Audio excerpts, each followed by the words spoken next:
if you will begin to cooperate with your own expansion, everything will go so much better for you. When you come to realize that everything you're feeling, everything you're living, everything everybody else is feeling, and everything that everybody else is living is only about one thing. It's about your personal vibrational relationship between who you're being right here this minute by virtue of what you are giving your attention to, and who you are really being by virtue of all that you have lived and all that life has caused you to become. So you have all of these emotions that tell you how you're doing.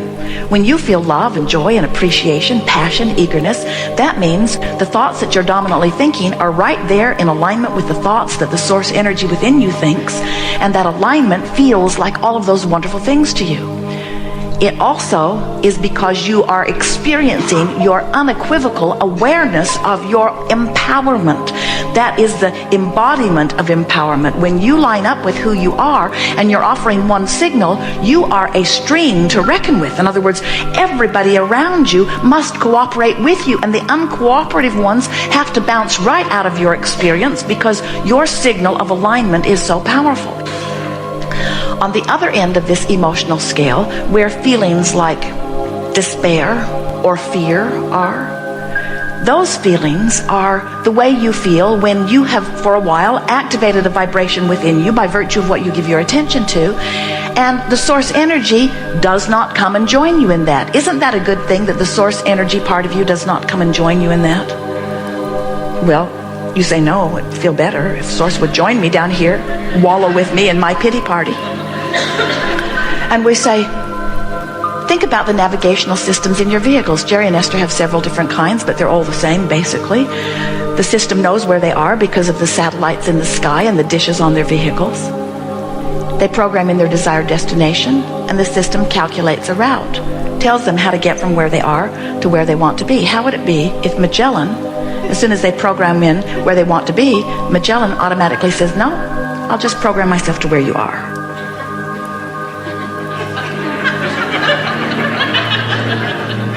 And then announces, you're here.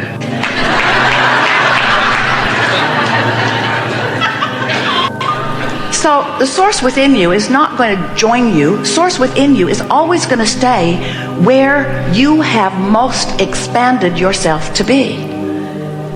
So over here where the emotions feel so terrible, that's your perception of no power. Over here where the emotions feel so wonderful, that's your perception of complete empowerment. So we want you to begin to realize that from where you are to where you want to be is this fast moving river, always moving. And that your discomfort every time, no matter what, no exceptions, we're not kidding you. Your discomfort is because something that you're thinking has got you pointed upstream in opposition to something you want every single time.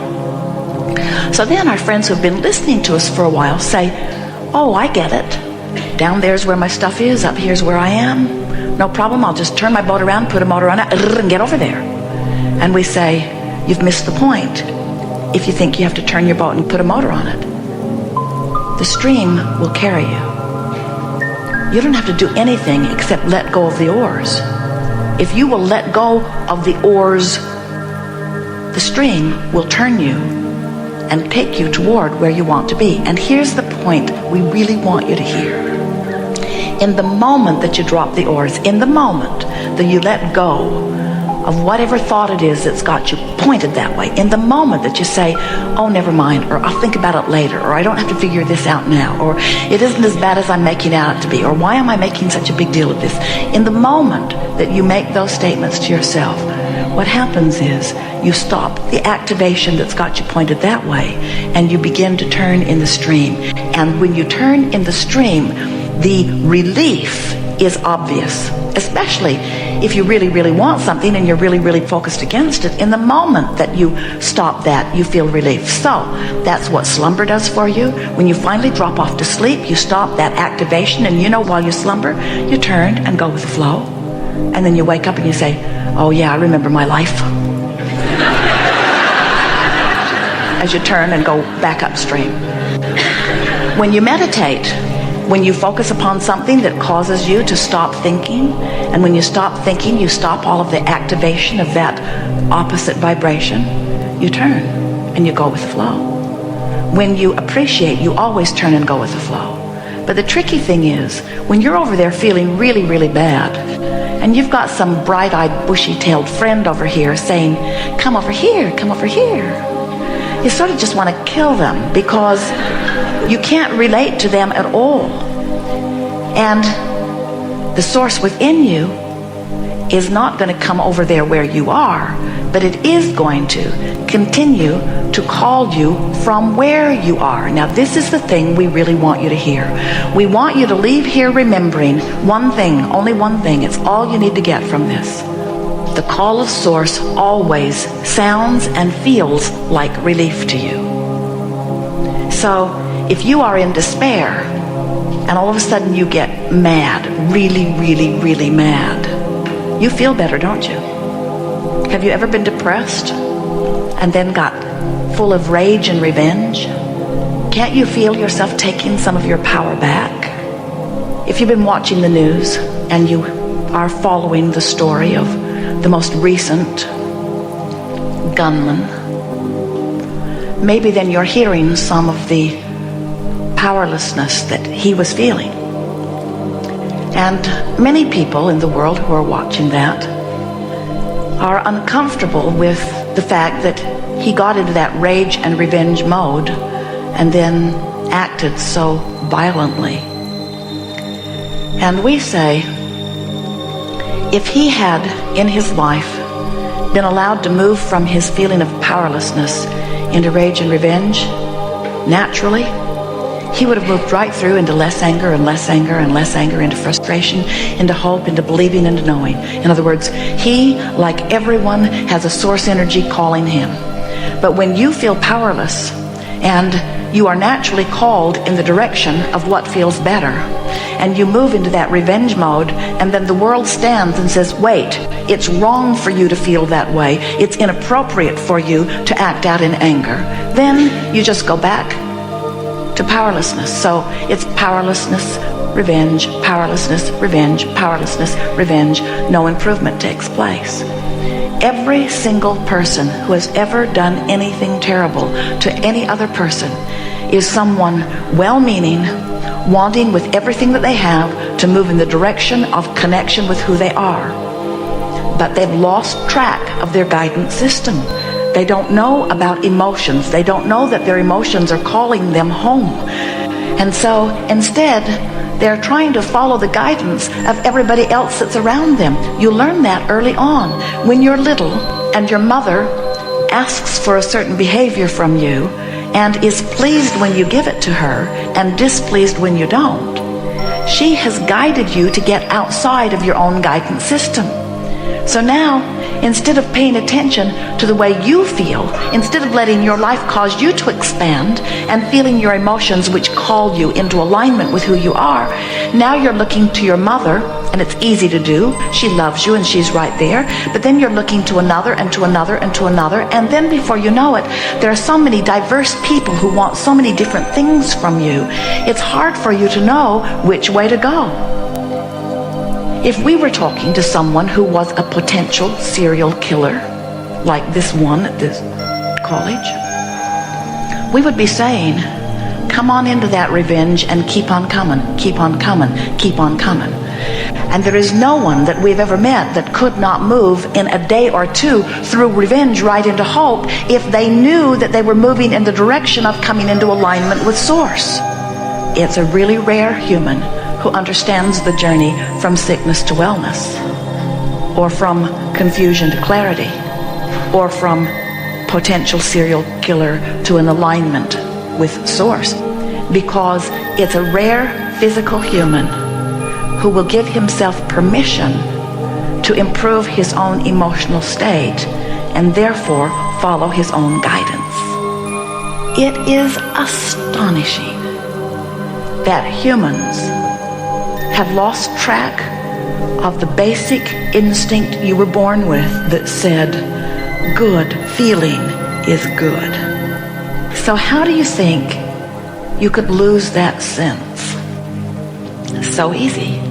Somebody else said, it might feel good to you, but it doesn't feel good to me, and I'm bigger, so do what I say.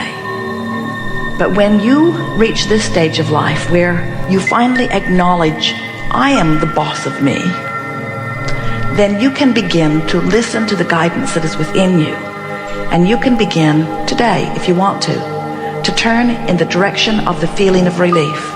And it is our promise to you that even if you are in despair or powerlessness with those feelings of fear, if you reach for a feeling of relief, or if you just recognize that the stream is calling you and that Source is there for you, and that Source is not just there for you, Source is there and you, and that the very negative emotion that you feel is in fact your separation from Source. Nobody else can do anything to you. Do you know you do it all to yourself? Every single thing you do to yourself, because every single vibration you offer yourself. Now many would say, oh, but I feel this way because of something that somebody else did. And we say, that's because you've trained yourself to care more about what they're doing, what they're thinking, what they're saying about you, than you are caring about your alignment with Source. You must reach the place where you no longer care nearly as much about somebody else's response to you, and you are letting the thing that matters most to you be Source's feeling of intertwining with you. You must care about your alignment with Source, or you have no guidance. Which means you must care how you feel, or you have no guidance. Which means you must pay attention to the way you feel and reach for the best feeling thought you can find from wherever you are. And as you do that, you'll close the gap again and again and again and again, until before you know it, the dominant vibrations that you will be offering will be in perfect vibrational alignment with who you are. Jerry and Esther have visited with some people recently, a few of them, who are public figures, who have a lot of people who are aware of them. And it's an interesting thing to hear them, because they have trained themselves to be people pleasers, not realizing that as they've trained themselves to be people pleasers, what people want from them sets up a sort of stream in and of itself. And sometimes what others want from you is not a perfect vibrational match to what your life has caused you to become. And when you get cross current of who you really are, you never feel good. You can have it all. There is nothing that you have to leave behind. You see, everything that you have lived has caused you to put what you want over there. And when you are basking, when you are floating, when you are reveling in life, when you are appreciating, when you are tuned in, tapped in, turned on, when the majority of what you are about is feeling good, now the universe can yield to you what feels like effortlessly to you, because you have never created through your action. You don't create through your action, you create through your alignment of thought.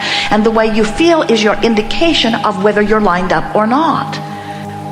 And when you get in alignment with what you've put over there in vibrational escrow, and you know that you're doing that because you're feeling better and better and better and better and better, then you begin to experience what to others looks like miraculous unfolding, but to us it looks like the natural divine order of the universe. You are supposed to get what you want, and all of the resources of the universe are working in concert to facilitate that. And if things aren't working out for you, it's not because everyone in the universe isn't cooperating for you. It's not because the energy that creates worlds is not cooperating for you. It all is. It's only because you are pointed in opposition to what you're asking for. And every time you do it, no more excuses, friends, every time you do it, you're feeling negative emotion. Every single time. That's what every particle of negative emotion is. It's you turned in opposition to something that you ask for, that you're being called toward. Now, there are two really interesting factors in this. First, if you hadn't asked for it, the stream wouldn't be flowing. And if the stream weren't flowing, your opposition to it wouldn't feel so bad. Did you get that? In other words, you're the reason the stream is flowing in the speed that it is, and you're also the reason that you're pointed with or against the current. So the more life has caused you to ask, the faster the stream is flowing. Whatever you're thinking right now has you either moving with it or against it. Isn't it simple to understand this? You are the creator of your own reality. Your thoughts get the stream moving, and your thoughts take you with it or against it. And that's all there is to the story. There isn't something that you're supposed to do. There's only something that life calls you to do. And when you get up to speed with who you are, talk about the call of Source. Talk about the expanded version of you.